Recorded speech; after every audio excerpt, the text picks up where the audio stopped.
Et bienvenue à tous pour cette 13e émission en direct sur notre page MX Réflexion. Donc comme d'habitude, n'hésitez pas à vous abonner en cliquant sur le petit pouce bleu sur MX Réflexion ainsi que sur notre chaîne YouTube, notre compte Instagram. Ça y est, on arrose tous les réseaux sociaux, nous sommes partout. Et si vous ne faites pas partie des petits vénards qui sont branchés sur le live, ne vous inquiétez pas, on vous mettra tout ça sur YouTube et sur notre site internet mxreflexion.com. Voilà, aujourd'hui, une nouvelle semaine qui démarre, show numéro 13. Et je suis en compagnie toujours de Monsieur Blaise Abadi Junior. Comment ça va, Blaise? Ça va très très bien, je suis très très content de vous retrouver ce soir, je suis très content de retrouver un invité de marque, monsieur du motocross, qui a réussi à propulser le motocross français à notre stade. Donc très très content de te retrouver aussi Nico, de pouvoir parler MX, de pouvoir parler SX. Donc voilà, je te laisse présenter notre invité du soir. Ouais, avec nous en direct ce soir, je pense qu'on n'a même pas besoin de le présenter, tout le monde le connaît. On le connaît sous le nom du sorcier du Sud-Ouest.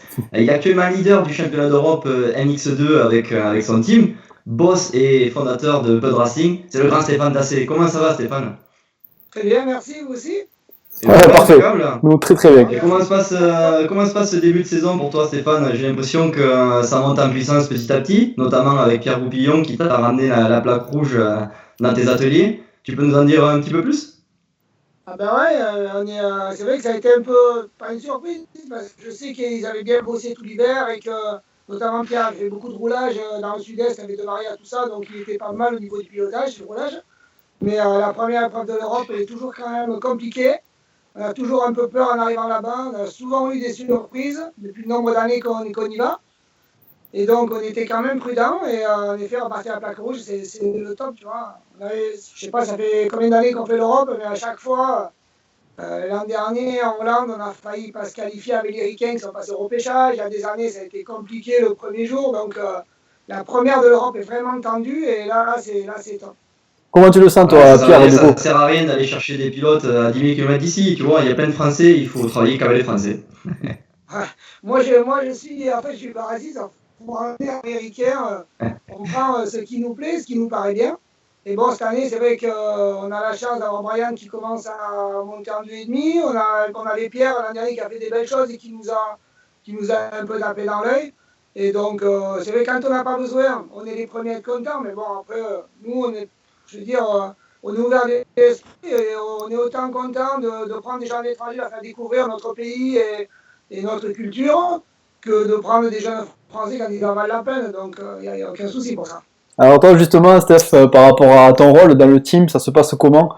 C'est quoi en fait ton quotidien juste par rapport au team? Moi, je ne fais pas grand-chose pour le team en fait. Tu délègues? Je supervise un peu tout le monde. Je suis un peu le chef d'orchestre. On a Christophe, l'entraîneur du team, qui lui s'occupera de la partie sportive, gérer les pilotes au quotidien, gérer les horaires pour aller à l'entraînement, appeler les terrains pour voir si c'est ouvert, faire en sorte d'aller à la salle de sport avec les pilotes, d'aller faire du vélo. En fait, c'est lui qui fait vraiment le babysitting et le coaching des pilotes. Et ensuite, moi, je fais un peu je suis le chef d'orchestre, je suis entre les mécaniciens, l'entraîneur, et je fais en sorte que les motos soient prêtes pour partir dans les temps. On fait un petit peu les plannings ensemble. Là, ce matin, j'ai fait un petit briefing avec eux, être sûr demain à quelle heure ils partent au Portugal, organiser les motos qui partent en Russie après derrière, être sûr que les caisses soient prêtes, que tout le monde soit occupé de ce qu'il avait à faire et qu'au dernier moment, on ne se retrouve pas en carafe. Mais concrètement, moi, je n'ai pas de rôle, on va dire, de travail précis. Je te demande ça parce que... C'est quoi ta répartition du travail entre le magasin et le team? Comment tu gères les deux en parallèle? Moi, je suis essentiellement pour la société quasiment tout le temps. Après, tout est un peu lié quand même parce qu'on est dans les mêmes ateliers. On est à côté, je veux dire, c'est le même atelier où il y a les gars qui font les motos du team, que les motos des clients, on est tous ensemble. Donc, quand je passe à l'atelier pour quelque chose, on est tous à côté, on discute tout le temps. Donc, le contact est facile et on avance facilement et c'est dur de donner un pourcentage du temps. Mais moi, c'est essentiellement la société. Le team, à côté, c'est plus petit et c'est plus facile à gérer, tu vois. Surtout cette année, on a 3 pilotes. Donc c'était une volonté, 3 pilotes, c'est plus facile à gérer que quand tu en as 4 où malheureusement il y a toujours un petit problème. Plus tu as de pilotes, plus il y a de problèmes. Il y a un qui s'est fait mal à l'entraînement, il y a un qui est assis, qui est là. Et c'est toujours plus de soucis à gérer. Cette année, c'est à peu près cool. Et je suis content de l'équipe qu'on a. On a vraiment une bonne équipe. On a des mécanos nouveaux, des jeunes, des anciens, un peu tout, mais on a vraiment des gens qui s'entendent bien. On a une bonne ambiance et je suis content par rapport à l'an dernier, tu vois. Et puis Christophe, l'entraîneur, il est hyper top, il est ouvert d'esprit. Il s'entend bien avec les pilotes, il a être strict, mais c'est respecté comme il faut, mais tout en sachant déconner un petit peu. Mais non, je me sens bien et tu vois, on en parlait avec mon frère en début d'année, il me disait cette année on va s'éclater, on va avoir une bonne équipe et tout avec les gars, on va passer des bons moments. Et c'est vrai que ça se confirme et j'espère que ça va continuer comme ça. Bon, c'est parfait, ça doit pas être évident, ça, d'avoir une osmose, une ambiance de travail et en même temps une ambiance décontractée pour justement que tout le monde arrive au plus haut niveau. Ça doit pas être évident, justement, vu que c'est toi le chef d'orchestre, à l'amener tout ça. Non, c'est vrai que c'est dur parce que ils habitent souvent ensemble, ils partent en camion ensemble. Du coup, quand tu vis ensemble, automatiquement, il peut y avoir des tensions pour des conneries, tu vois. T'en as un qui va laisser traîner un truc dans le camion et l'autre qui va faire plus de ménage que l'autre. C'est toujours comme ça, c'est la vie en communauté. Ouais, s'il y a des filles au milieu, c'est encore pire. Hein. Ah ouais, non, mais là, les filles, c'est interdit dans le camion maintenant. et, puis, mais bon, on a des bons gars, on en a deux qui viennent de l'enduro. D'accord. Bonne mentalité, un qui vient de l'armée de terre. Après, on a Ben qui est Ben Arou, qui est connu et qui commence à un peu la bouteille, donc qui est assez calme, posé.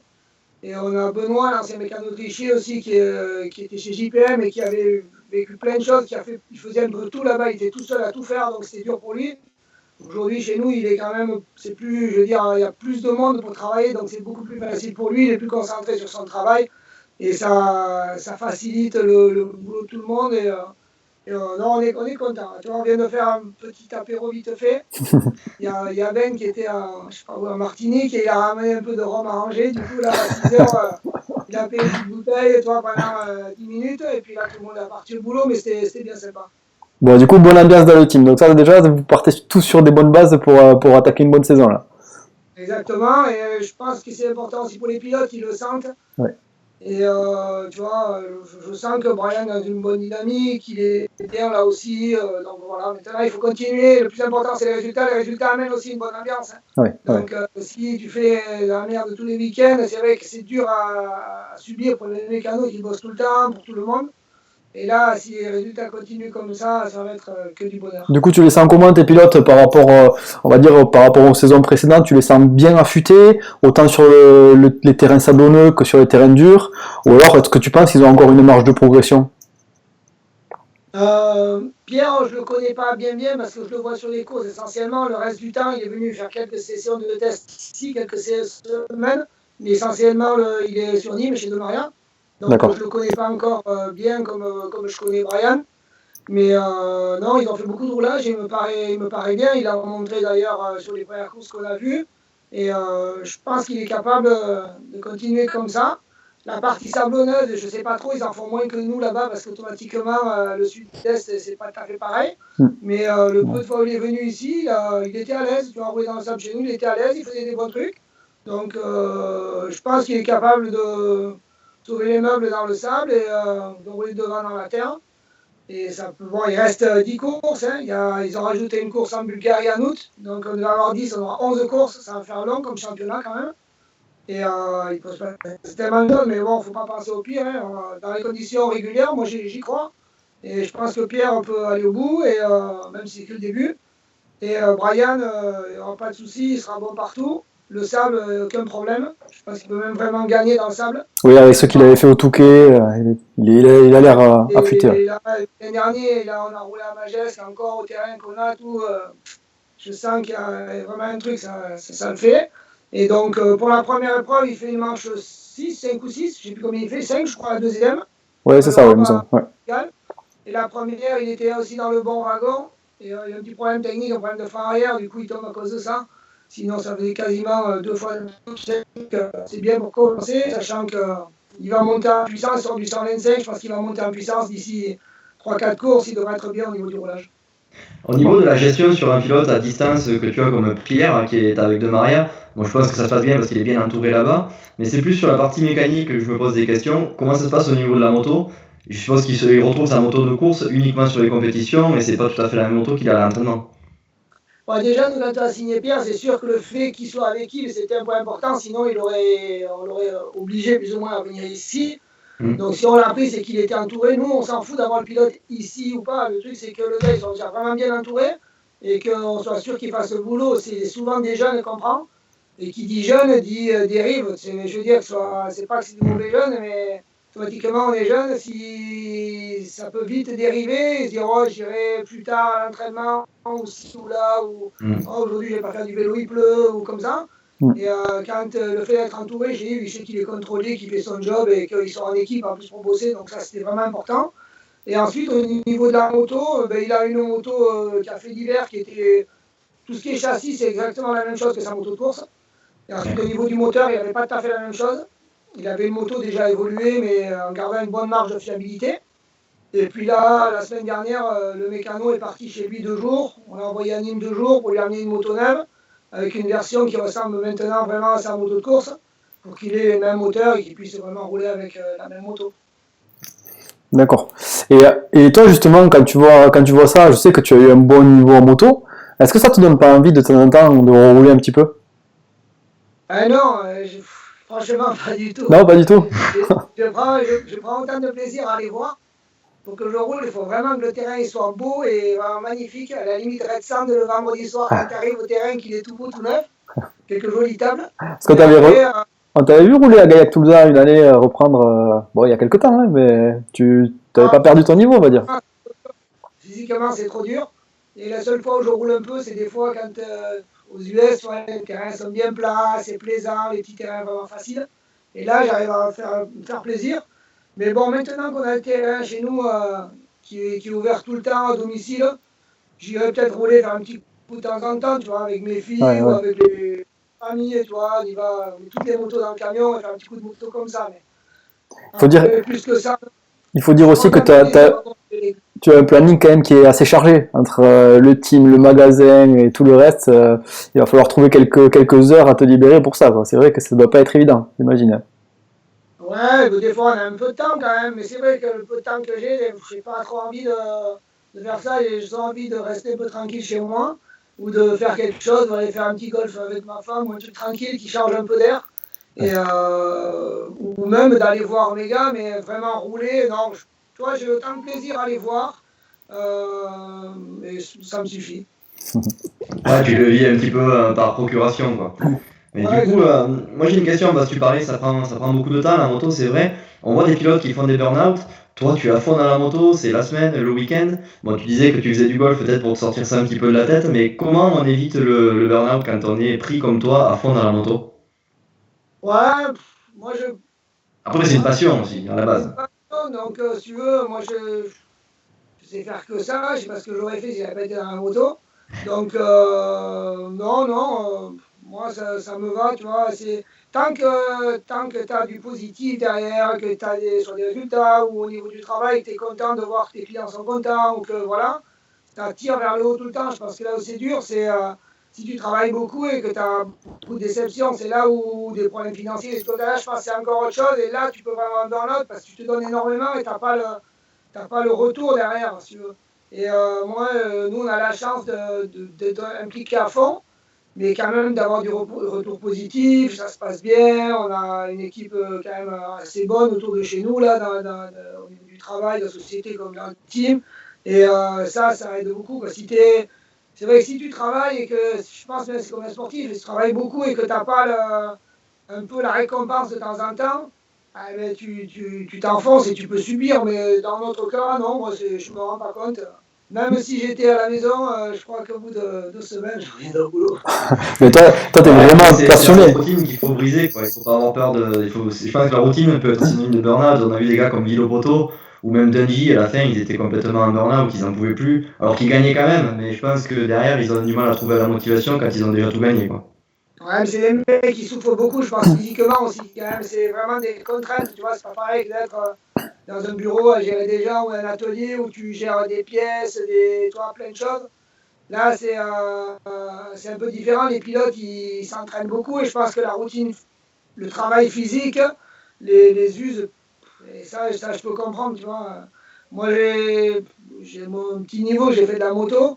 je ne me serais pas vu faire ça comme ils font vraiment pendant longtemps. C'est dur. Quand je vois par exemple des mecs comme Keroli ou Evers ce qu'ils ont fait, gagner un titre, ok. 2 titres, ok. Mais après, soit tu changes, tu fais comme Ferrandis aux US, ou tu fais des trucs, mais un qui est taper les mêmes mecs tous les ans, et rebattre les mêmes, et les mêmes, et les mêmes, c'est là que je me dis que ces mecs-là, dans la tête, c'est des machines, ils sont hyper forts, parce que c'est à ce moment-là que tu peux avoir un burn-out, tu as gagné 2 fois, et tu te dis, bon, qu'est-ce que je fais? Je veux dire, retrouver la motive, aller rebattre ces mecs-là 10 fois ou 9 fois, eux, c'est vraiment des machines. Ouais, c'est clair que c'est énorme de faire ce qu'ils font. C'est quelque chose. Et toi, justement, on voit beaucoup de personnes qui essaient de se lancer dans le motocross en tant qu'on va dire purement business. Beaucoup de personnes échouent. Toi, on peut dire que, allez, en gros, 95% des choses que tu as faites dans le motocross, tu les as réussies. Tu les as même très très bien réussies. Comment tu as fait? Ouais, je sais pas, tu sais, déjà, il faut aimer ce que tu fais. Après, il faut être consciencieux quand même, je veux dire. Et je pense que c'est une question d'éducation, c'est un peu de chance, je sais pas. Il faut être, je pense que c'est une question d'analyse, essentiellement. Il faut bien analyser les choses et se placer dans les choses qu'on est capable de faire. Après, si tu restes à ton niveau et que tu as de l'ambition, mais que tu n'es pas non plus complètement fou, je pense que tu arrives à avancer, à voir les bonnes choses et à faire du business. Et il faut se faire plaisir aussi, quoi. Si le business, tu peux en faire pendant 1 an ou 2 ans sans aimer ce que tu fais. Mais pour le faire à long terme, il faut aimer ce que tu fais. Et je pense que ouais, les points importants, c'est la passion et ensuite l'analyse. Il faut bien analyser là où on est, savoir se situer. Et ni vouloir faire trop haut, ni trop bas. Et puis voilà, et toi, tu fais partie des gens qui pensent que le motocross a encore des beaux jours devant lui, ou est-ce que c'est plutôt en baisse? moi, je pense que c'est en baisse aujourd'hui, mais pas au niveau des pratiquants. C'est en baisse parce que les gens ne peuvent pas pratiquer. C'est parce qu'il manque de. C'est pas facile de faire du motocross, en fait. C'est ça le gros problème. Moi, je fais pas de cross. Pourquoi? Parce que j'ai pas envie de rouler sur des terrains défoncés, pourris, des trucs. Ouais. Quand j'avais 20 ans, 18 ans, on faisait des terrains, on mettait plus les tables les étaient raides, plus on était content. On se dit, oh, le terrain est génial. Mais en fait, aujourd'hui, je me rends compte que c'est des conneries parce qu'il y a 10% des gars qui roulent sur ces trucs-là et 90% des gens qui font de la moto pour s'amuser. Et aujourd'hui, j'ai un œil vraiment différent parce que j'ai vieilli, j'ai vu beaucoup de choses et je vois l'environnement complet du motocross. Je ne regarde pas uniquement la compétition ou le haut niveau, tu vois. Je me dis pas, tu fais pas un terrain pour Brian Moreau ou pour, tu vois. Ouais, exactement. La moto, c'est la famille, c'est un sport familial. Tu vois, les gens, il y en a en camping-car, tu as le petit avec la draisienne, tu as le grand-père qui en a fait. Et je pense que c'est là où on perd des gens parce qu'il y a beaucoup de monde de mon époque qui faisait de la moto. Les gens, ils ont les moyens au lieu d'avoir une moto, mais ils font plus de moto ou ils n'amènent plus leur gamin à la moto parce que c'est trop compliqué de faire la moto. Ouais. Entre les licences qui sont trop chères, les terrains qui sont toujours fermés, tu veux faire quelque chose, c'est toujours la croix et la bannière. Et c'est ça qui fait que le cross, il régresse pour moi au niveau du nombre de personnes. C'est pas que les gens ne soient pas intéressés, ils aiment le cross, ça reste. Mais là, je vois depuis qu'on a le terrain, il y a des gens qui viennent et comment ça fait, est-ce qu'on peut découvrir la moto, comment on fait, des gens qui n'ont jamais fait, tu vois. Et mon fils, il aime une moto, est-ce qu'on peut en louer? Mais les gens, ils se rendent compte que c'est un parcours du combattant, si tu veux faire de la moto. Déjà, il faut une machine. Il faut la licence. Le premier truc, il te faut une licence. Il te faut aussi, ah non, mais là, tu peux pas y aller parce que. Et c'est ça qui ferait notre sport parce qu'on a vraiment du potentiel. Et même si ça coûte cher, tu peux faire ce sport avec des petites finances pour t'amuser, pour commencer. Il n'y a pas besoin d'avoir une moto de l'année pour s'amuser. J'ai dit, t'achètes un 125 dedans, pas trop cher, tu peux t'amuser, faire des choses. Mais on a vraiment du potentiel, mais on a vraiment beaucoup de travail. Et je pense qu'entre la Fédé et les gens de l'industrie, il va vraiment falloir se remettre en question parce qu'on n'exploite pas la moitié du potentiel, à mon avis, aujourd'hui. En tout cas, on sait bien que toi, tu te bouges pour ça. La preuve, c'est que tu as ouvert un terrain, beau terrain apparemment, qui va être ouvert très très régulièrement. Donc c'est positif. Moi, je me rappelle quand j'étais beaucoup plus jeune, quand j'étais en éducatif, c'est tes parents qui m'ont permis de rouler. Donc c'est aussi très positif avec le motoclub des plages, avec beaucoup de petites courses qu'il y avait. Donc mais ça on le doit aussi à la famille Dassé. Donc c'est vraiment quand je dis que tu es un monsieur du motocross, c'est même ta famille qui est une famille motocross et qui a permis au motocross d'évoluer, parce que des gars comme moi, peut-être qu'on n'aurait pas pu rouler jusqu'à l'âge de 12 ans en course, et c'est aussi avec ces courses-là qu'on a pu pratiquer, qu'on a pu évoluer, qu'on a pu progresser. Donc c'est vraiment positif. Et on voit que tu continues en plus, justement. Ouais, mais moi, je reprends encore à ces petites courses qu'on faisait là, à Noël, dans les champs. Mon père, il trouvait un champ dans un village. Le mec, il voulait faire une fête de village. Je lui ai dit, attends, on va faire un motocross. Et on faisait des petits motocross, mais il y avait plein de mecs qui venaient, Ouais, des bons. ouais. Et c'était Nuc, Castérat, ça, ils arrivaient, on se pointait le matin. On faisait quelques trucs sympas et on faisait des crosses dans plein de villages. Et ça, aujourd'hui, je vais dire, un oubli complet Ouais, aujourd'hui. c'est impossible. Il y a longtemps, t'arrives à le faire. Aujourd'hui, motocross, aïe aïe aïe. Hmm.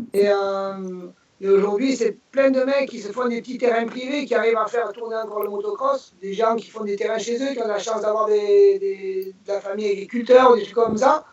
Mais ces gens-là, le problème, c'est qu'ils sont hors la loi et qu'ils ont des terrains sympas, mais ils ne peuvent pas vraiment faire venir du monde parce qu'ils ont peur d'être emmerdés, de faire fermer ou qu'il y ait un accident. Il y a tellement de craintes sur ces terrains-là aujourd'hui qu'on n'arrive pas à développer. Et la Fédé fait des choses bien, ils rachètent des terrains et tout, c'est bien. Mais racheter des terrains, si tu veux, quand ils sont pour faire une course à l'année ou qu'ils sont fermés, ça sert à rien. C'est des terrains vraiment d'entraînement qu'il faut. C'est la Ouais, ouais. pratique loisir. Et entre ça et c'est vrai que toutes les petites courses qu'il y avait autrefois qu'on ne peut plus faire, ça freine. Moi, j'ai mes potes là, qui ont les Leclerc du coin. Je veux dire, ils venaient, ils faisaient la moto pas souvent dans l'année, mais ils avaient des motos de cross, ils venaient, on faisait la petite course, c'était bon enfant, et puis voilà, et puis du coup, leurs gamins ont acheté des motos, et c'est là-dessus qu'il faut qu'on continue à bosser, mais comme je te dis, c'est dur. Aujourd'hui, tu veux faire une course, il faut faire soit un championnat de ligue, soit partir à péter au fin fond de je sais pas quoi, soit. Oui, on commence à te dire qu'il faut CASM, licence, moto, tout. Il faut tout. En fait, on part, soit on n'en fait pas, soit il faut tout. Et c'est ça le problème, en fait. C'est ça, et tous ces gars-là, en fait, c'est des gars que la Fédé pourrait acquérir, les récupérer petit à petit, tu vois, Ouais. ou pas directement les anciens, mais comme moi qui a 45 ans, peut-être qu'ils ne reprenaient pas licence, il va falloir une fois dans l'année. Mais si tu pouvais rouler un petit peu avec un truc journalier facile, du coup, tu amènes ton gamin qui, lui, voit, ah papa, je vais en faire, et tu amènes ton gamin qui en fait, et lui, par contre, tu vas lui prendre une licence, parce que lui, et on repartirait, on remettrait le pied à l'étrier, tu vois. Ouais, ouais, Et, exactement. parce qu'on peut dire ce qu'on veut quand on a la chance d'avoir un sport qui plaît chez les jeunes. Ouais. Ouais, ouais. Et, moi, je vois ici, il n'y a que des surfeurs, mais je les vois, les gamins, ils viennent sur le parking de chez Bud et ils regardent les motos, et dès que tu démarres, tu vois, il y a un truc qui se passe, tu vois. On a la chance d'avoir ça. Et il faut qu'on s'en serve pour le développer. Ouais, exactement. Ouais, moi je suis d'accord avec vous. On a sur le live justement Julien qui réagit à ça. Donc il a mis un commentaire assez long où il a prouvé un petit peu ce que tu disais, mais ce qu'il dit lui, c'est pourquoi pas commencer à faire un peu comme aux États-Unis, payer un peu plus pour avoir des entraînements et des courses de qualité. Toi tu en penses quoi? Tu penses que c'est la solution de payer plus? Ça dépend, ça paye plus. C'est sûr que nous, déjà, je vois au terrain, on est obligé de faire payer un peu plus que les terrains normaux, parce qu'il est ouvert 6 jours sur 7 et qu'automatiquement, il y a une personne qui est là tout le temps. Et le bénévolat, c'est terminé. Je veux dire, c'est des gens quand même passionnés qui font ça, mais il faut des gens qui sont là tout le temps pour que ce soit ouvert.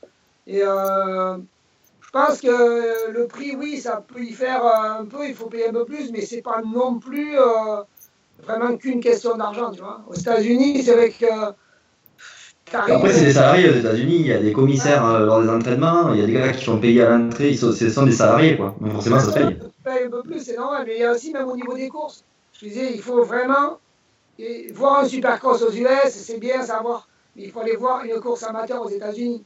Il faut aller un jour à Paris, qui a une Trans World Series, je peux dire que tu amènes n'importe qui, ils vont halluciner. Ouais. Il y a 2 terrains sur le même site, en fait, il n'y a qu'une grille de départ, tu as les motos qui partent, 30 secondes plus tard, Il en a redépart. son autre départ. Voilà, les premiers ils tournent à droite sur la piste 1, les autres ils tournent à gauche sur la piste 2, sur la même grille de départ. Ah ouais, c'est hallucinant. Et ça roule, c'est la folie. Tu arrives le matin, tu n'as pas besoin de t'inscrire à l'avance, soit tu prends sur le site internet du club où tu arrives le matin, tu payes. Et quand c'est complet, ben, si tu veux, tu as tes 2,5, je sais pas, tes 2,5, je sais pas quoi. Il y a plus de place dans la catégorie que te mettent une catégorie au-dessus, soit c'est ça, tu roules pas, ça arrive trop tard. Mais c'est comme nous autrefois. En fait, les ricains, ils font à l'ancienne, comme nous. Et je veux dire, ça se passe pas si mal que ça. Hein. Il y a des trucs qu'on Ouais, après, moi pour l'avoir fait, j'ai fait Hangtown en amateur il y a en 2015. Et bon, pour le coup, c'est vrai que c'est super simple. Tu t'inscris le matin et tout ça, il n'y a aucun stress là-dessus. Par contre, tu payes. Parce que chez nous, on ne pourrait pas faire ça à cause des assurances. Je pense que les prix des assurances seraient beaucoup trop élevés si on commençait à lancer ça, s'inscrire le matin. Enfin, je sais pas. C'est peut-être une solution. Les États-Unis, ils y arrivent, mais je pense que c'est pas tout à fait la même politique non plus, quoi. Ils sont pas dans le même pays. Ouais, mais c'est sûr. Mais bon, il faut quand même regarder ce qui se fait de mieux. On va pas regarder Ouais, ce qui se fait de exactement. pire. Ouais. Ah, tout à fait, tout à Et fait. ça veut progresser. Et moi, tu payes, mais je veux dire, le truc qu'il y a, c'est que là-bas, tu signes une décharge. Tu signes une Ouais. décharge, c'est dire quelque chose. Et tu t'engages, je veux dire, tu prends tes responsabilités. Tu dis, moi, je vais rouler avec mon gamin. Si ton gamin fait un truc, tu vas pas dire au motoclub, l'attaquer et tout. Ici, ça marche pas. En France, les décharges. déclinaisons de charges ne marchent pas. Donc, si tu veux, on a vraiment des lois différentes et des systèmes différents d'assurance, tout ça, qui font qu'on a du mal. Et aujourd'hui, je pense que les seuls qui peuvent vraiment débloquer, c'est la Fédé. Ils ont les clés en main. Ils sont bons, ils font beaucoup d'efforts quand même, ils font beaucoup de choses pour la moto. C'est bien ce qu'ils font. Mais au niveau du loisir, il manque quelque chose. Il faut faciliter. Il faut, je sais pas, je veux dire, tu veux faire une petite course du club un dimanche, à la limite, tu payes quelque chose à la Fédé, mais tu leur reverses quelque chose, mais tu fais un truc. Tu n'as pas besoin de prévoir ça 6 mois à l'avance, les trucs, les calendriers, les bordels. Je veux dire, aux États-Unis, les clubs, ils sont déjà assurés, les terrains sont assurés. Tu veux faire un truc en matin, tu te pointes le dimanche matin à Glen Helen, la petite piste REM, là, tu arrives à 6h30, 7h du matin, tu t'inscris, tu fais des essais et tu roules. Et Ouais. c'est compliqué ici. Bon. Surtout que maintenant, ils essaient de faciliter avec la licence à la journée. Donc, quitte à faire ça, ils pourraient faciliter d'un autre côté aussi pour les clubs. Voilà, il y aurait beaucoup de choses à mettre en place pour justement que ça soit plus facile au niveau des pilotes et aussi au niveau des clubs d'organiser. Ouais. C'est sûr. Et nous, on va essayer de leur remonter des infos, si tu veux, à la Fédé aussi pour qu'ils aient des analyses. Nous, on est un nouveau terrain. Du coup, on voit un peu le nombre de nouveaux licenciés, de non-licenciés qui roulent et le potentiel qu'il y a et qui est perdu. Pour eux aussi, tu vois. Ouais, bien sûr.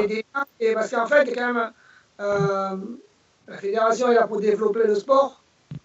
Nous, on essaye d'aider chacun à notre niveau en tant qu'acteur, je veux dire, de marque d'accessoires, de moto. Je pense que tout le monde est partant, mais il faut se mettre au niveau des gens, quoi, tu vois, il faut se mettre au niveau des gens et aux États-Unis, c'est facile. Tout le monde a une moto en garage parce que le gars, il se lève le matin, il fait l'apéro avec ses potes vendredi soir, il dit demain, je te mets la raclée à Millestone ou à la Kelsinore. Le lendemain matin, les gars, à 10h, ils y vont, ils réfléchissent pas. Ah non, mais putain, là, c'est fermé. Là-bas, non, c'est un dimanche par mois. Là-bas, il n'y a plus.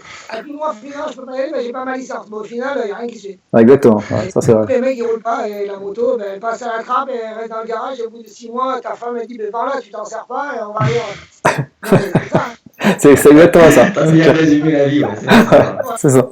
Alors que, et c'est là qu'il faut vraiment, je pense, discuter entre quelques acteurs et les gens du sport qui peuvent nous aider pour avancer. On va essayer.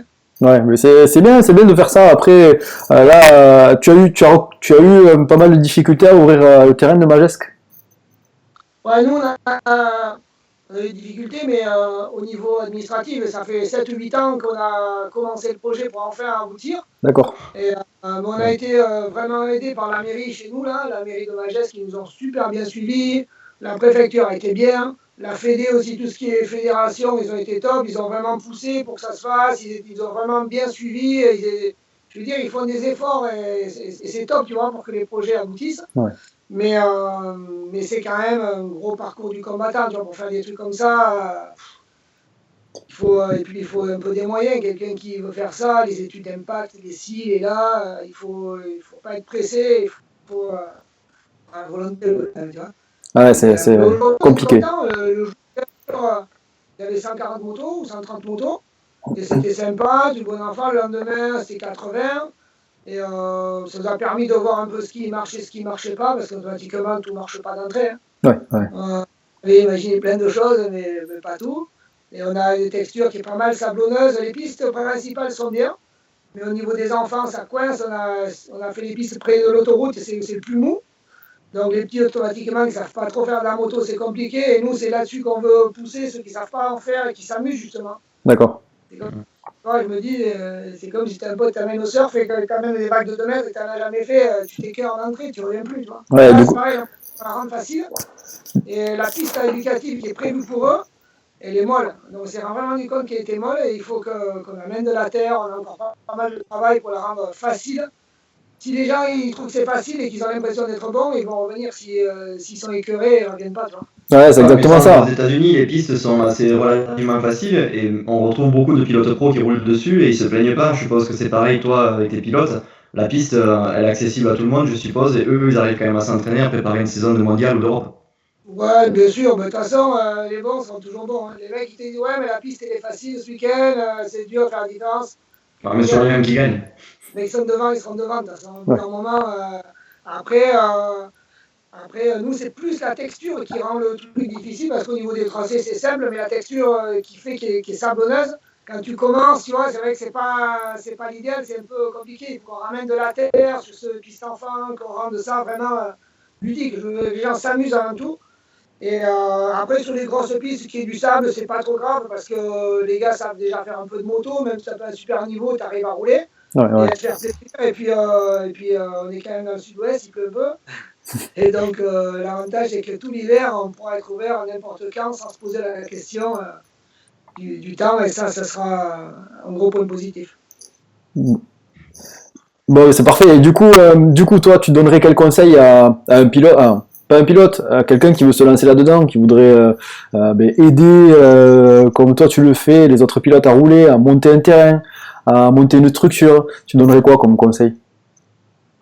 Ouais, j'ai pas beaucoup de conseils à donner. Il y en a plein qui le font, qui font des petits terrains, comme on disait chez eux et tout ça, qui font des trucs bien et tout. Ouais.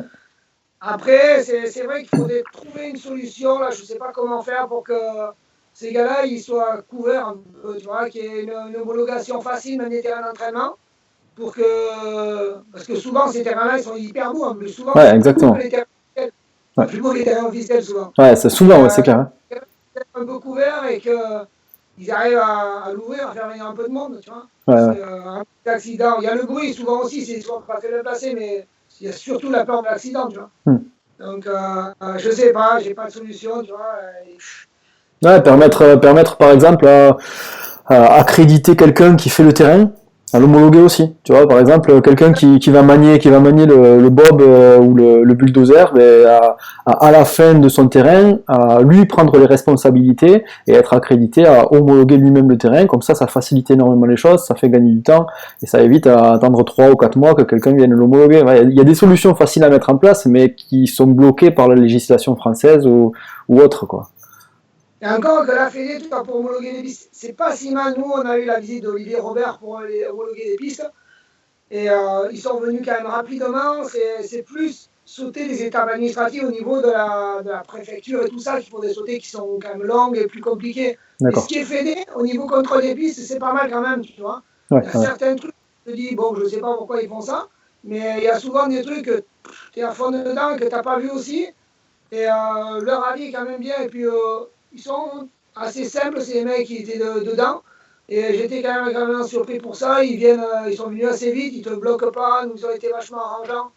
Et je pense, ce serait bien un jour de se poser avec les gens qui s'occupent vraiment des homologations, des assurances, du sportif à la Fédé. Je pense qu'avec quelques personnes, on pourrait avancer vraiment beaucoup plus vite parce que je pense que jamais personne n'a vraiment parlé, tout le monde ensemble.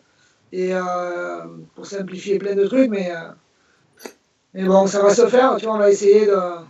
Ouais, il faut espérer, parce que en fait, le problème, comme tu le dis, c'est ça, c'est que nous, on le voit, hein, quand on s'entraîne du côté de Toulouse, on a un circuit, en gros, qui est ouvert par week-end, donc ça fait qu'on se retrouve à 120, 130, 140 motos par circuit, vu qu'il n'y en a qu'un seul ouvert ce week-end-là, et on voit qu'il y a quand même beaucoup de pratiquants, mais il n'y a pas assez de terrains ouverts, et on voit aussi d'autres terrains qui sont en train de fermer. Donc il faut se poser les bonnes questions à mon avis là-dessus, parce que au bout d'un moment, on va avoir quand même pas mal de pilotes, mais peu de terrain, et ça risque d'être compliqué pour tout le monde. Ben, c'est clair. Mais bon, après, tu vois, il faut. Je sais pas, c'est que.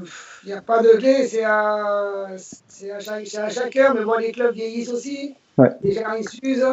C'est pas simple. Tu vois, c'est pour ça que moi j'ai fait cette tentative de faire un terrain par chez nous, ouvert tout le temps. On a en plus la chance d'avoir une jolie région. Donc, si tu veux, les gens peuvent venir chez nous, faire de la moto, faire autre chose à côté un petit peu. Si tu veux, tu peux venir 3 jours.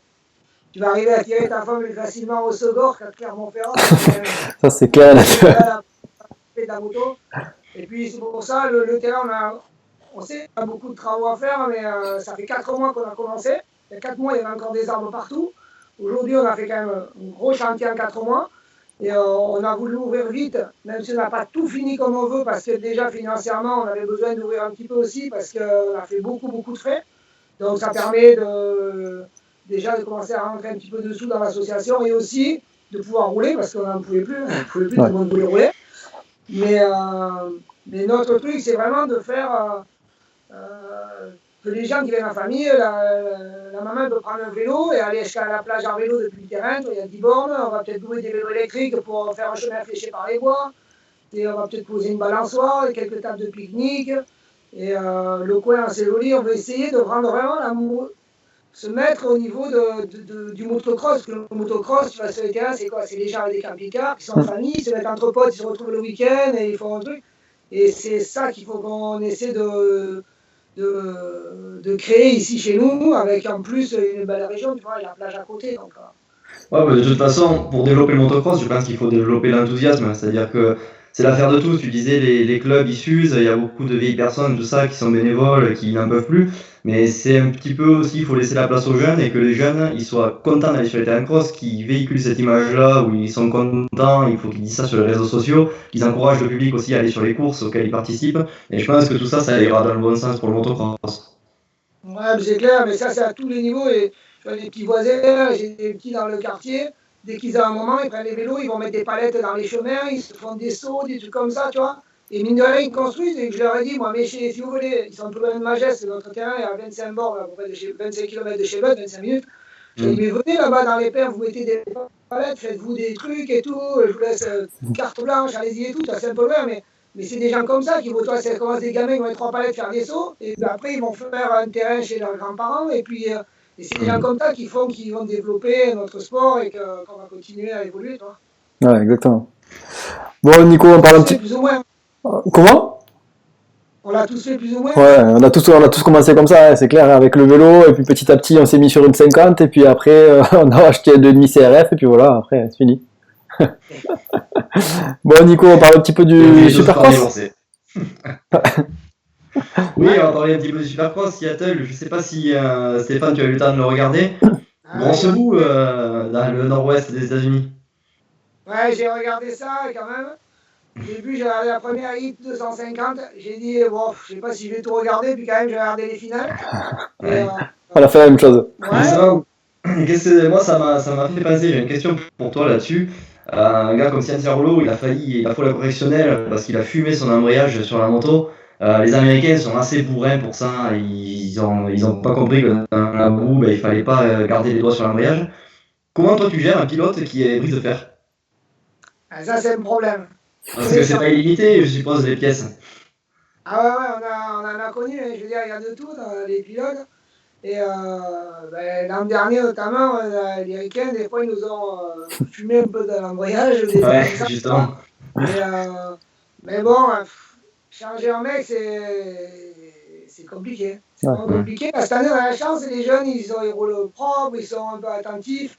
Mais ça, c'est des mecs qui n'ont jamais fait de mécanique. Et déjà, à la base, quand tu fais de la moto, tu dois savoir faire un peu de mécanique, comprendre un peu ta moto. Je veux dire, nous, on en a eu des pilotes ici, Valentin Théier, il ne touchait rien sur sa moto, il ne connaissait rien. En mécanique, je parle. Dylan, c'était un peu pareil. Par contre, Brian, quand il s'est pointé ici, au début, il ne connaissait pas grand-chose. Et on a commencé, de temps en temps, il a lavé sa moto, il a fait ses filtres, il a appris les bases un peu. Et la garde à l'embrayage, à quoi ça sert et tout ça. Et je pense que c'est important de savoir au moins on avait sa moto, faire la base un petit peu. Je pense qu'après tu analyses un peu plus ton pilotage et tu fais moins n'importe quoi aussi, tu vois. Ouais, parce que là c'est vrai qu'on a. Ils n'ont plus de garde et ils vont continuer. Je veux dire, ça ne peut pas marcher. Quoi. Je veux dire, Ouais, on voit des pilotes là, si un cerveau il manque un peu de réflexion quand même. Autant au niveau des chutes quand c'est sec que là dans la boue, il lui manque un peu de plomb dans la tête justement pour aller plus vite. Parce que, enfin, peut-être pas plus vite, mais plus longtemps. Parce que là. C'est un des pilotes que j'aime bien, moi, tu vois. Ouais. Et ouais, je sais pas, tu t'en rends compte quand tu mets les doigts sur l'embrayage, au bout d'un moment, tu vois que tu n'as plus de garde. Ouais, il faut se dire, je vais arrêter un peu. Ça ne peut pas marcher, ça. Mais bon, là, le souci est un peu. Mais bon, après, le team a été très fort quand même, parce qu'ils ont changé entre la manche qualif et la LCQ, ils ont changé le moteur. Je crois qu'ils ont même changé les pneus, parce qu'un Supercross sur les 2,5 kW pour circuit, ils roulent avec des pneus en 120 derrière.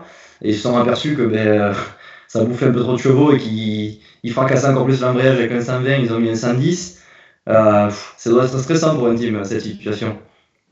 Tous les pneus, tous les Ricains en 2,5 ont été pneus en 120 et 80 en fait. C'est des tailles basses pour les whoops. Mais nous en Europe, on roule à du 110, 90. Donc plus haut les pneus.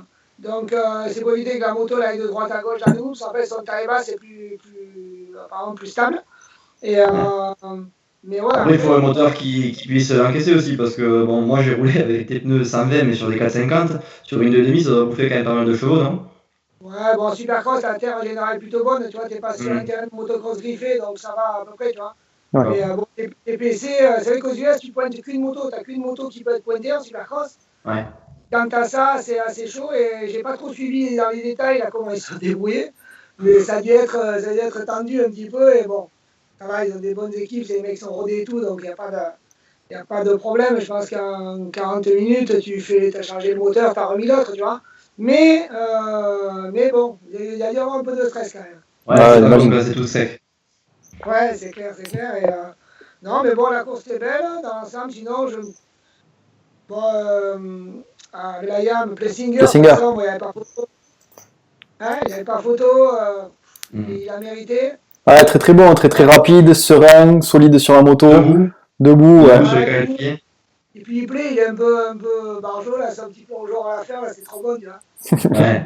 Moi je m'étais noté ça, je m'étais dit, Blaise, jamais de la vie pourra faire ça. J'essaye de le chauffer pour qu'il aille au Touquet, mais il est trop précieux pour ça, alors je vois pas. Même après une bonne performance au Touquet, il se jetterait pas dans l'eau comme ça. Non, à part si vraiment je le gagne le Touquet, mais ça risque d'être compliqué.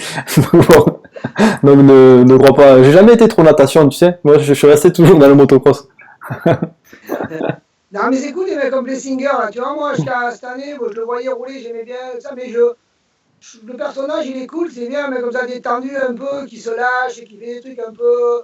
Tu vois, qui se fait plaisir, qui réfléchit pas à ce qu'on va penser, il veut faire le con, il le fait, puis c'est cool. Tu penses un peu à Edgar. Ouais. Tu vois. Ouais, parce que c'est vrai qu'avec les Ricains, on a l'habitude d'avoir des gars qui sont un peu trop politiquement corrects, tu sais, qui remercient toujours leurs sponsors, qui font toujours les mêmes phrases. Avec lui, ça change un petit peu. C'est vrai qu'il fait ce qu'il a envie de faire. Apparemment, on a eu Thomas Ramette la semaine dernière, il nous disait qu'aussi, dans la vraie vie, en dehors des caméras, il était comme ça. C'était quelqu'un de simple, qui était accueillant et cool. Donc ça se voit, ça transparaît à l'écran, donc c'est bien pour lui, c'est positif. Ouais, c'est cool d'avoir des mecs comme ça. Et à côté de ça, je pense qu'il est pro. Tu vois, les Américains sont plus pros que les Européens ou que les Français, du moins. Ça, c'est sûr. Nous, chaque fois, on est des Ricains, tu vois, tu n'as pas besoin de leur dire 50 fois les mêmes choses. Et quand tu leur dis une fois au niveau du respect des partenaires, ils ont compris que s'ils font de la moto aussi, c'est parce qu'il y a des gens qui aident à ça. Et ils sont mieux structurés, mieux que nous en tant que Français. Mais un petit grain de simplicité, de folie, un peu comme lui, c'est cool aussi. Ça fait pas de mal, ouais. C'est sûr. Ouais, exactement. Ouais, après, du coup, on a vu. On passe au 450, Nico, c'est bon pour le début? Vas-y, je te laisse faire la transition. 450, on a vu Josh Hill. Du ski, là, toi qui es aux couleurs du normal, t'as pensé quoi de Reed? C'était. Ouais, ça fumait, c'était joli, hein. Fumigène à la fin. C'est dommage, hein, il était. Il y a une chance que le fil, ils soit mis avant l'arrivée. Ouais, mais non, en fait, ça aurait rien changé parce que c'était le dernier dans son tour, dans tous les cas. Donc même s'il abandonnait, c'était bon, il aurait fait la même place. Ah, ok. Donc là, on s'est vu donner. C'est là que le feed est énorme en fait, c'est que chaque année, même s'il fait pas des bons résultats ou un truc comme ça, il arrive à faire un coup de pub. Bon là c'est vraiment de la pure malchance on va dire, mais à chaque fois il tire du moindre truc pour faire un gros carton au niveau de la pub. Ouais, c'est vrai qu'il est bon pour ça, hein, et il est bon en Chadrid, je pense qu'il y a beaucoup de monde qui veut le sponsoriser à cause de ça. Enfin, grâce à ça, mais plutôt. il gagne et qui va direct sur la banderole Discount Tire, c'était énorme quoi. Ouais, c'est des pros. Hein. Du coup, il fait sa meilleure perf de la saison en cassant le moteur, on va dire. C'est ça. Donc je sais pas ce qu'il y a eu exactement là quand même pour que ça fume comme ça, parce que fumer, je veux bien, mais là c'était la folie comme ça fumait blanc. On en a vu pas mal des motos qui ont fumé très blanc et on en voit souvent des motos qui chauffent, qui vont casser, mais c'était la folie là. Là, ouais, là. Je sais pas ce qu'elle avait la moto, mais j'ai entendu une interview où il disait qu'il sentait qu'elle avait chaud déjà 2 tours avant, il commençait à perdre de la puissance, donc il a commencé à l'aménager, mais voilà, ça a lâché juste à la fin. Quoi. Dommage, hein. Pas loin. Ouais. Bon, après, du coup. Comme Joshi aussi sorti du canapé, qui est par Monster pour aller remplacer un petit peu Missas chez Yam. Il a bien roulé. Ça t'inspire quoi, toi, Stéphane ça, par exemple, ça te donne pas envie de remonter sur une moto? C'est fou, quoi. Déjà, ça m'a surpris que Yam US, il s'appelle Joshi quand même, tu vois. Ouais. Bon, il y a l'effet Monster, tout ça et tout, mais quand même, tu vois, c'est que vraiment. Toi, il c'est un bon pilote et tout, mais quand même, c'est dommage de voir qu'Audier n'arrive pas à trouver un mec pour rouler sur une moto officielle comme ça. Bon, je veux dire, t'appelles Joachim, c'est comme si en Europe, pour rouler en 450, je sais pas, c'est pour rappeler, mais on dirait t'as un Léo qui a fini depuis 5 ans, tu le rappelles, quoi, tu vois, ça fait bizarre quand même, tu vois. C'est vrai. Surtout en supercross, enfin, c'est quand même exigeant le supercross. Alors même si Joshi, je pense qu'il roule encore un petit peu, il y a une différence entre faire des whips avec une moto électrique et enchaîner des manches, des tours en supercross. Moi je l'ai vu rouler cet hiver un petit peu avec Elsinore, il roulait quand même, Josh il s'entraînait. Mais bon, je veux dire, rouler en SX 450 pour un team officiel Yamaha, c'est quand même, tu vois, la place elle est chère, quoi, tu vois. Mais bon, Josh il va venir sûrement, parce que mon soeur m'avait parlé là cet hiver. Éventuellement, si on pouvait s'occuper de Josh plusieurs fois dans la saison, il risque de venir faire quelques équipes de supercross. Il m'avait parlé, même lui, il m'avait dit, il faut qu'on se voie peut-être. Il m'avait parlé de, comme ça, par exemple, à la Tremblade. D'accord. Des supercross en Europe. Donc je pense que Josh il est quand même dans une optique de rouler un petit peu et de se faire plaisir.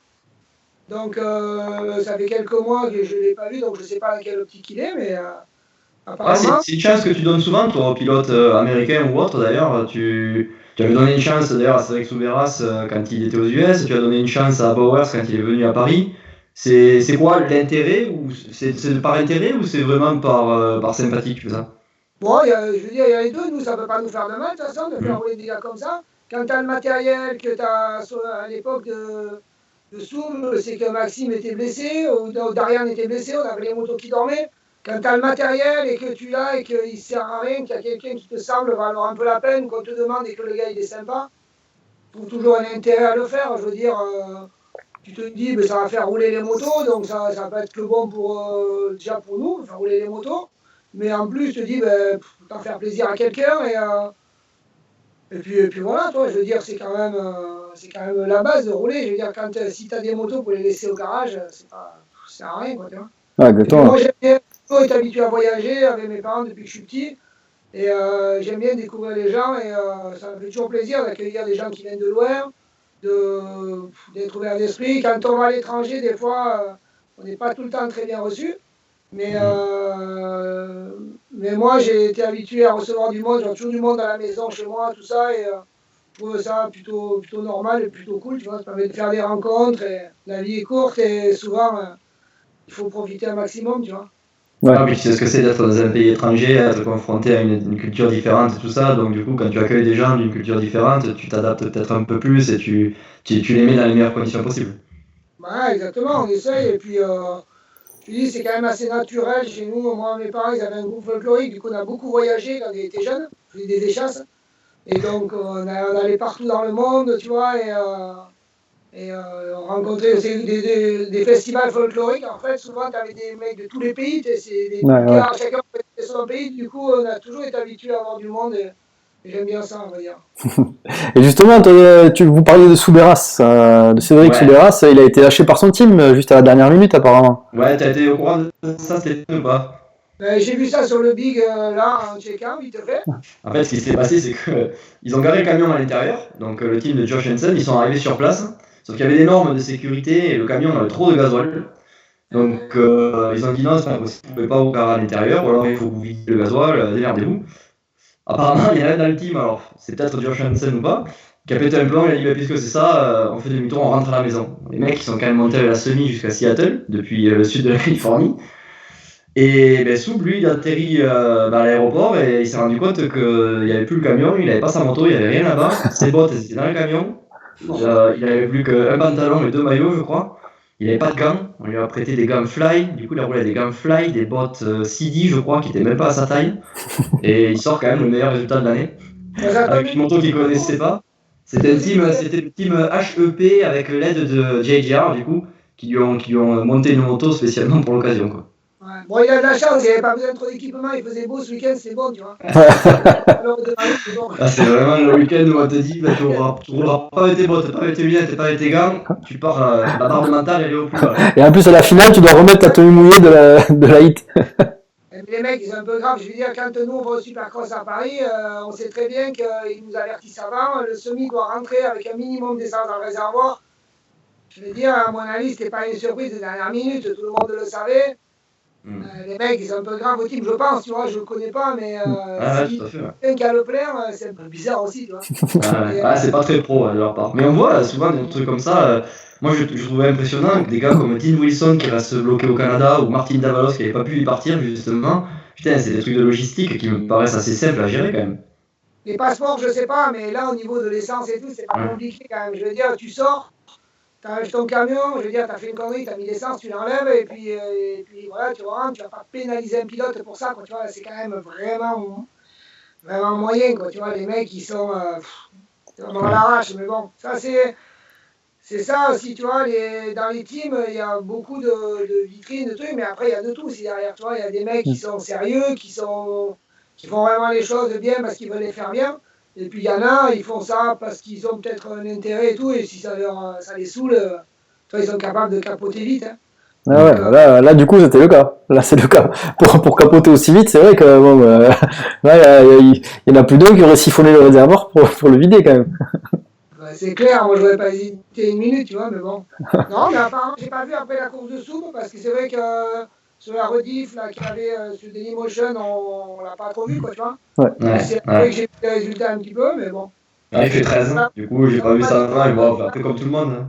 Il a galéré comme tout le monde je pense, mais bon ouais, il sort de là 13ème quoi. Ouais, il me semble, moi je l'ai vu, il me semble au départ, il est parti assez loin, et puis en fait il a fait une course, une belle course, il a profité des chutes, il est resté sur sa moto, il avait un rythme correct, et ça a payé, il est remonté petit à petit.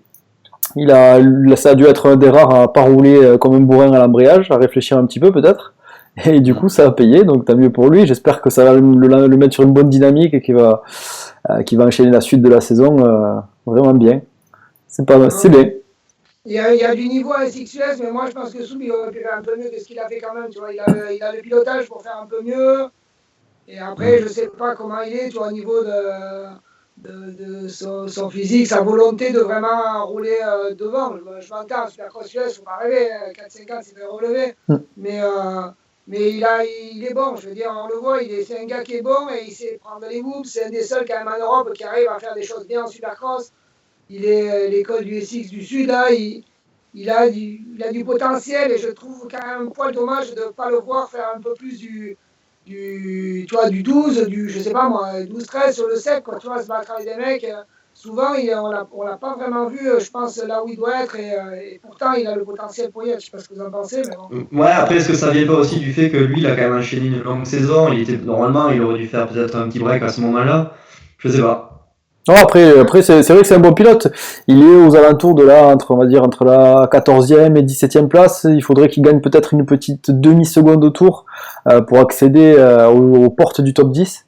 Mais c'est vrai qu'avec son pilotage, mais bon, là on peut se dire en plus que cette année il a quand même de la chance. Il y a beaucoup de pilotes blessés. Donc l'accès au top 10, je pense que c'est une des meilleures années pour lui. Donc il y a d'autres années où il y avait juste 2-3 pilotes blessés et ça devait être beaucoup plus compliqué qu'aujourd'hui là, qu'à l'heure qu'il est. C'est vrai que le 450 est à un niveau de malade. Le plateau, je veux dire, il n'y a pas de mauvais. Mais moi, je pense que Cédric, tu vois, les gars, ils sont chiés de parler comme ça de moi. Mais je pense c'est parce qu'il est capable, tu vois. Ouais. Il y en a, tu dis, non, c'est bien, il avait finale, mais lui, attends, il peut faire mieux. Hein. Enfin, il n'est pas mauvais. Mais bon. On s'en fout, Stéphane, ici on peut tout dire, personne nous écoute. Non, et du coup, on parlait des blessés, petite transition, ça fait déjà presque une heure qu'on est ensemble, petite transition sur les Grands Prix, avec pas mal de blessés, enfin 2 gros blessés, un NX2, 2 grands pilotes, je veux dire. Lorenz blessé à la main, je crois qu'il s'est cassé un doigt. Et Darian Sanaï, il a une blessure, lui c'est un peu plus grave, c'est le genou où il s'est arraché les ligaments croisés. Ça c'est un petit peu embêtant. Darian que tu connais aussi, Stéphane, non? Ben ouais, Darian, ouais, j'avais pas su qu'il s'était fait mal, et en fait quand j'ai vu qu'il a fait 3 tours aux essais libres après qu'il a rien fait, j'ai fait mal aux essais libres, du coup j'ai envoyé un texto, j'ai dit qu'est-ce qui se passe et tout, et puis c'est là que j'ai su qu'il s'était fait mal au genou la semaine d'avant en fait. Ouais. Mais bon, il parle de. Toi, je ne l'ai pas eu au téléphone, je n'ai pas parlé avec lui, mais il parle de rouler dans quelques semaines, donc je ne sais pas trop ce qu'il a ou. C'est les ligaments croisés antérieurs arrachés, du coup, ça nécessite une opération. Il va essayer de rouler quand même dans 2-3 semaines, voire un mois. Ouais. Et se dire que de toute façon, s'il se fait opérer maintenant, la saison est foutue, donc il va se donner encore un mois. S'il arrive à faire encore quelques bons résultats, il sera opéré après, quoi. Ah, mais je vois qu'on a été coupé du live. Ah. Je peux le relancer si vous voulez, on vient juste d'être coupé, ça a marché jusqu'à maintenant. C'est Facebook qui nous dit au bout d'une heure, vous commencez à être long les gars. Un live du coup de quoi je le remets là dans 10 secondes, attendez 2 minutes. T'as 5 minutes encore Stéphane, on finit. Ça va coûter cher les heures sup là. Bon, de toute façon, on savait très bien que t'avais rien à faire, donc... Allez, on fait 5 minutes, et puis après... On te laisse tranquille, Stéphane. Pas de problème. Vous dites quand ça marche. Allez. Hop. On va être de retour dans pas longtemps.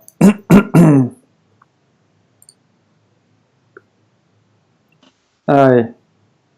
Vous êtes sponsor CBO? Ouais. C'est pour ça. On a sorti les vestes. Nickel. Allez, c'est parti.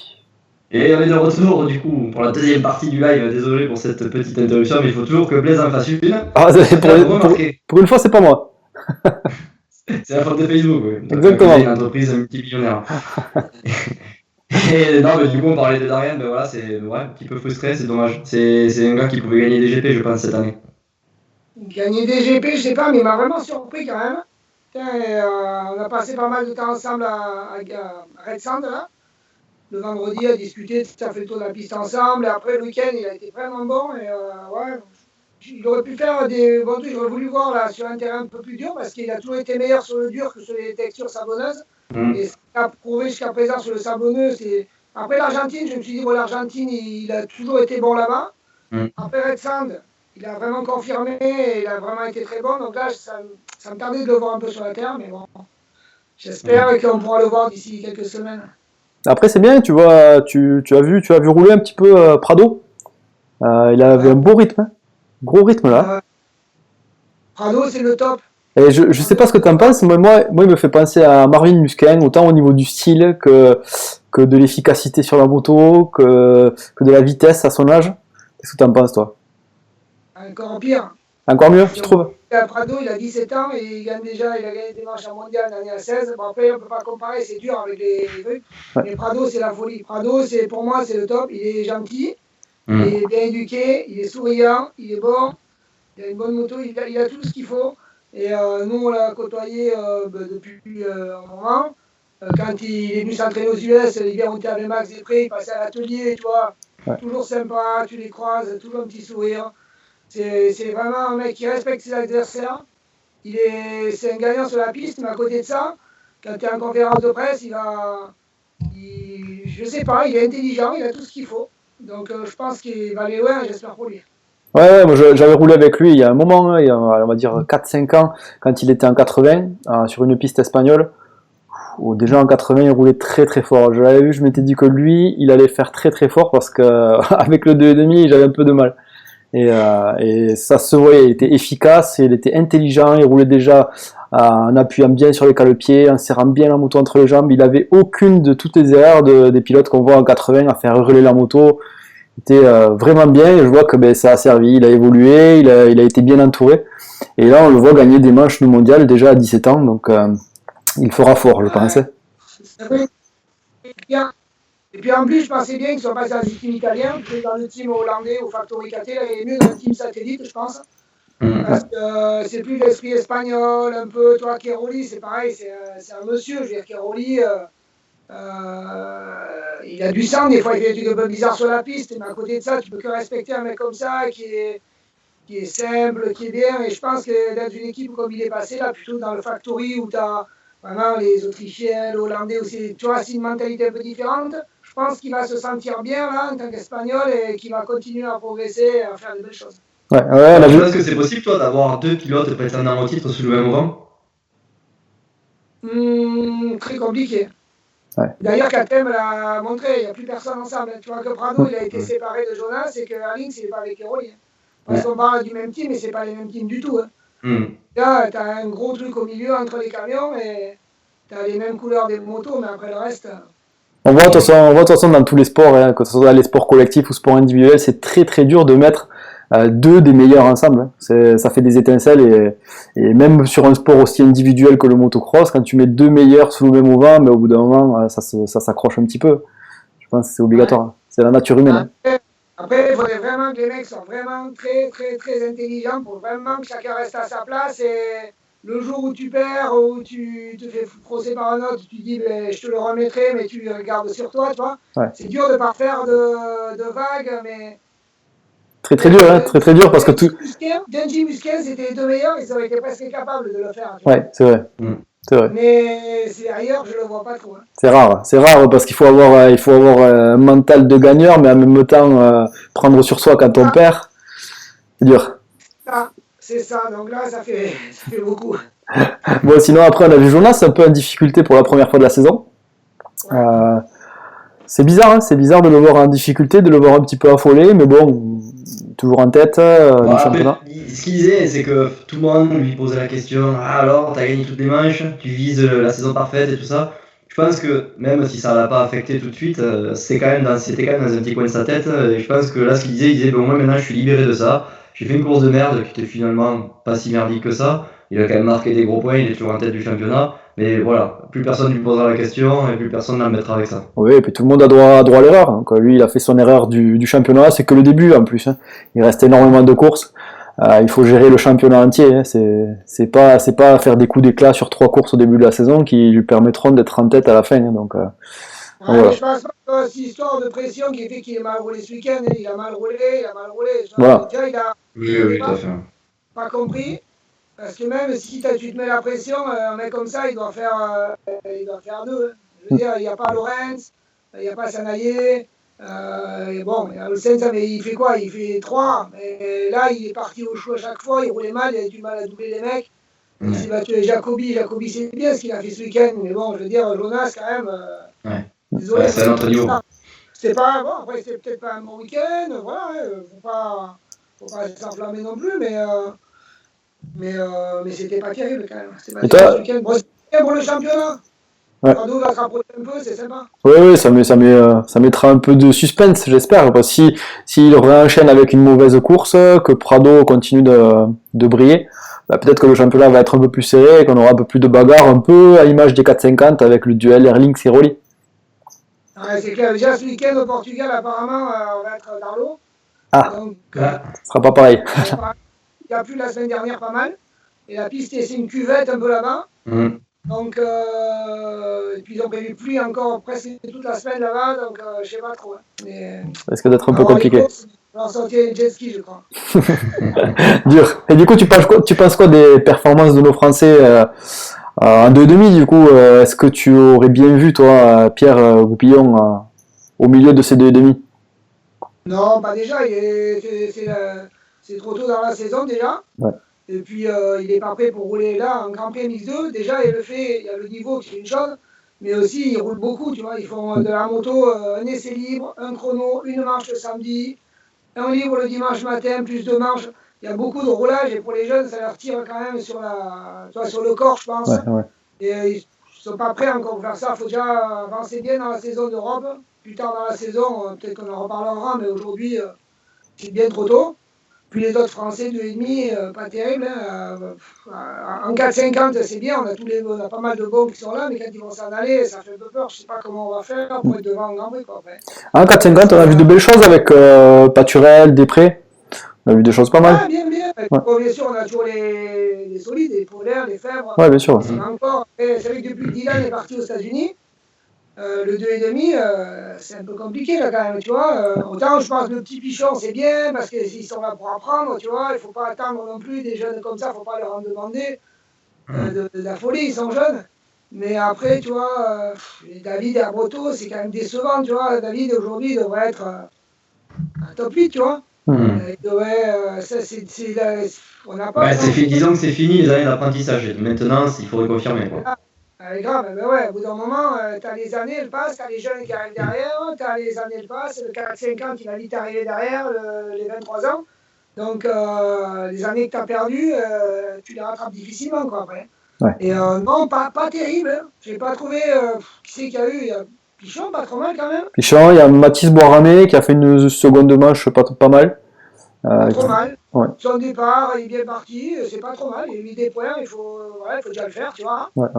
Et non, c'est vrai que c'est un peu décevant, mais bon, j'espère qu'ils vont tous s'améliorer, que ils vont avoir un petit déclic, tu vois.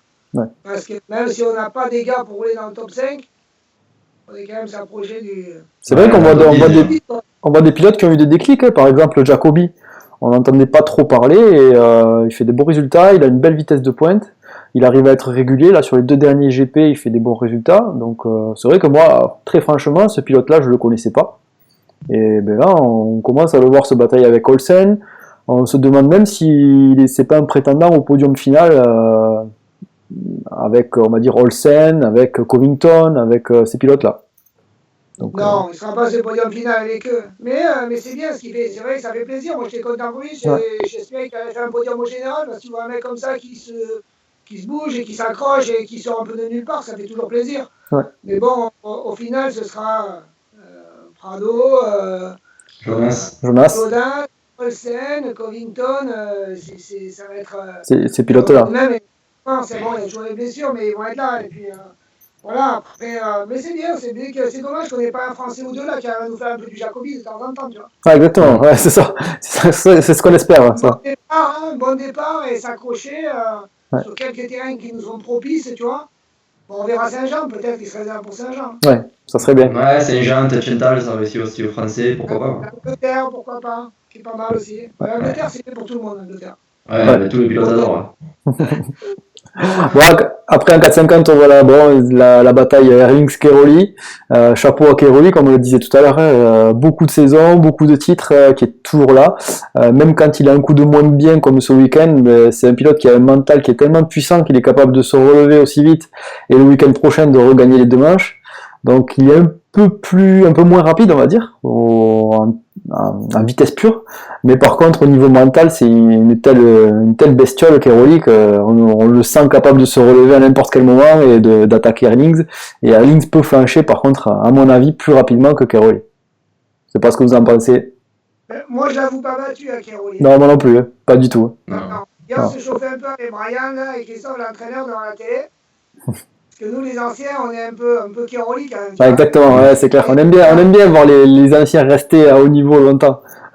Et on lui disait à un moment, Brian, attends un peu, tu vas voir un peu Cairoli, il va venir le rechercher et tout. Et puis à la fin de la manche, il nous dit, mais il est où Cairoli, il est où? Un peu. Du coup, on se reporte au week-end prochain. On espère que le week-end prochain, ça va se passer différemment. C'est des machines, ces deux, là. C'est top ce qu'ils font. Et il y a une petite guerre là, psychologique et tout. Et puis là, Herlings, ça fait 3 bons départs tout le week-end. Ouais. Ça a été la clé de son succès. Donc on va attendre un peu la semaine prochaine, voir si ça se confirme. Mais c'est bien. Mais bon, après, c'est 2 champions que le meilleur gagne. Ouais, exactement. Ouais, c'est vrai. C'est vrai que moi, Cairoli, de le voir souriant dans les parcs, qui dit bonjour, que tu sens un mec... comme tu disais, c'est une machine, parce que lui, pour le coup, le burn-out, t'as pas l'impression que ça va le toucher de suite, quoi. Ouais, c'est ça. Et je crois qu'il a re-signé chez KT encore jusqu'en 2020 ou pas quoi. Là. Ah ouais. C'est énorme. Encore 2 grosses saisons derrière. Ouais, le mec, il n'a pas l'intention de l'arrêter. Non, il est là, il est bien d'être là, il est content d'y être et il restera pendant un moment encore. Je lui souhaite en tout cas. Ouais. Bon, bah Nico. Bon, avant de te laisser partir, Stéphane, ça fait déjà un bon moment qu'on est ensemble. On va passer à la question du jour. Et comme d'habitude, je sens que Blaise, il attendait. Ah, là, je trépignais d'impatience, là. Par CBO, les magasins CBO, et évidemment A-Tracing aussi, qui sont avec CBO et qui sont aussi partenaires du Team Bud Racing, évidemment.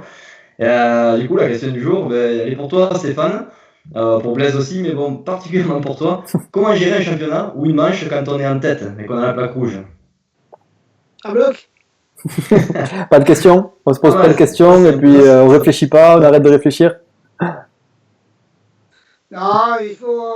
Moi, je pense qu'il faut. Ça dépend. Si c'est la dernière épreuve, c'est pas pareil que si c'est la première, tu vois, ou la deuxième ou la troisième. On va se mettre du coup à la place de Pierre. On va te demander à sa place, toi, tu ferais quoi? Tu réagirais comment? Tu continuerais de t'entraîner pareil ou tu changerais un petit peu? Bien sûr. Ouais, cette période de l'année, bien sûr.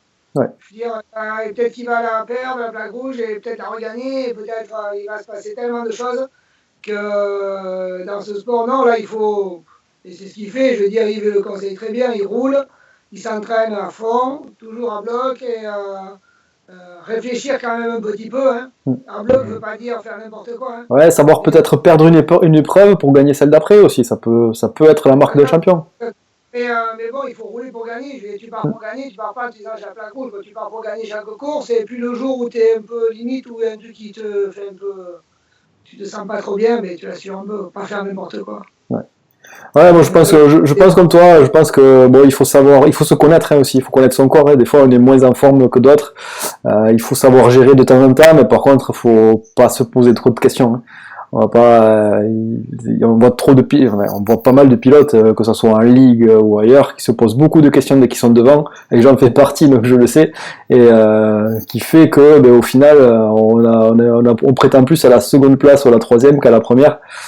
Donc voilà, si j'ai un conseil à donner à ceux qui ont ce syndrome, le syndrome du second ou du troisième, c'est de se poser moins de questions, de s'entraîner plus dur et d'être un peu plus en confiance et de travailler un peu plus sur son mental que sur son physique à faire de la muscu la semaine.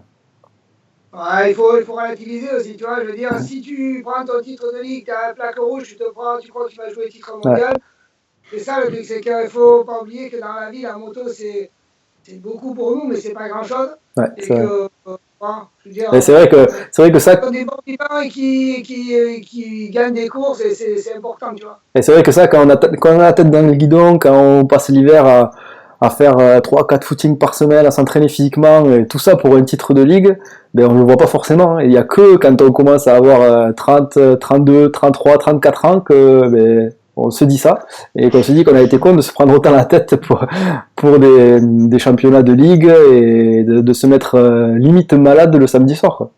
Ouais, c'est clair, c'est clair. Et en plus, je vais demander au podcast, on voit les gens, ils voient les images ou non?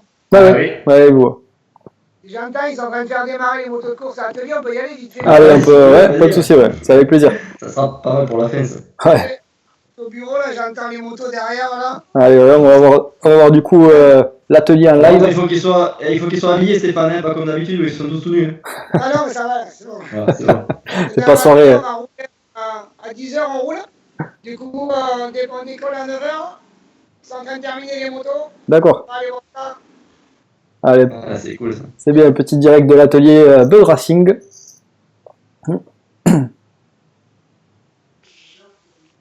Et donc, voilà. Donc la moto de Brian. Ouais, le moto. Et là, toi, ils sont en train de faire démarrer la moto de course. Je sais pas si on voit là. Non, si, très bien. Là, on voit la caisse à outils. Voilà. D'accord avec eux? Ouais. On vient de terminer la moto de course de Brian. On lui a mis un moteur de course pour demain qui commence à s'entraîner avant le Grand Prix. D'accord. Et du coup, c'est bien ce que tu nous disais, Ben, il fait plus rien maintenant, il regarde. Regarde-le, voilà, c'est ça. Pendant que les autres, ils travaillent. Et donc voilà, là, il y a les caisses, on va passer les caisses pour la Russie, on a commencé à préparer. D'accord. Et pas partent demain. Et puis voilà, un peu, on peut montrer ça si t'as vite fait là. Attends, elle est où celle-là? Hop, la plaque rouge.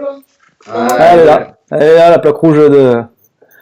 Et tu l'as pesé, Stéphane, voir si elle pesait lourd pour les épaules? Non, c'est bon. Elle pèse pas plus lourd qu'une plaque ronde noire. Avec Racing, ils ont fait une plaque hyper fine et légère. Bon, mais merci les gars. Ben, merci à toi, Stéphane. Merci pour ta patience et ton temps. Ouais. On sait que tu n'avais rien d'autre à faire de toute façon, donc c'était cool pour toi de te détendre avec nous, quoi. Et ça, vous venez à Romagné ou quoi? Moi je viendrai, moi je suis l'homme de terrain. Blaise, lui, il regardera ça, il regardera la télé, je pense. Ouais, je regarderai ça de l'œil extérieur, moi. J'envoie Nico au front. Ouais. Comment? Bientôt.